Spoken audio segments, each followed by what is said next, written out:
Банкны шалгуураар явж байгаа учраас банк одоо харьцан хөрөнгө сайтай аж ахуйн нэгжүүд рүү бараг өөрсдөө уцтаад өгч байна гэдэг юм ярьж байна.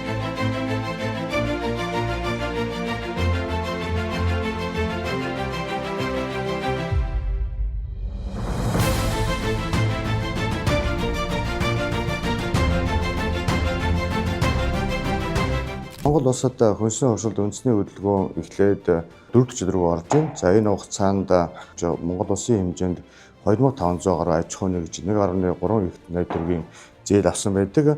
За ингээд Монгол улсын ерөнхийдөө хөдөө орон нутагт ч гэсэн томилтоор ажиллахдаа одоо зээл авсан аж ахуйн нэгжүүдийн үр дүнтэй ингээд танилцаад явж байгаа. Өнөөдөр одоо Монгол ерөнхийлөгч 122 дахь үйлдвэр дээр ажиллаж байна. За 80 гаруй үйлдвэр нь бол одоо Улаанбаатар хотын нийслэлийн буюу төвийн бүсгүүдийн үйлдвэрүүд байгаа.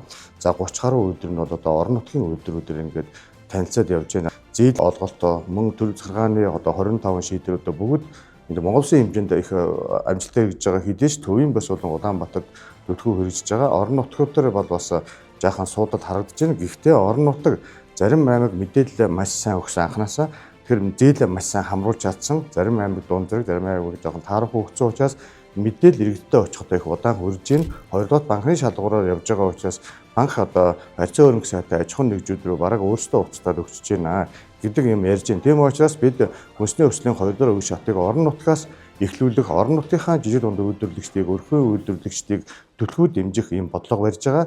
Ямар алдаа дутагдал гарч ийн цаашдаа бид нар энийг яаж сайжруулах вэ гэдгээ одгийн хөнсөлдөөчийн салбарынхантайгаа уулзаад хүнсний өсгөл орон нутгийн салбар холбоогоо ингээ байгуулад төр хувийн хэмжээний түншлэлээр энэ орноос олгож байгаа энэ хөнгөлөлтөд төсөл олон төрлийн дэмжлэг урамшуулал бодлогоодыг иргэдэд тэгш хүртээх зорилготойгоор бид ажиллаж байна.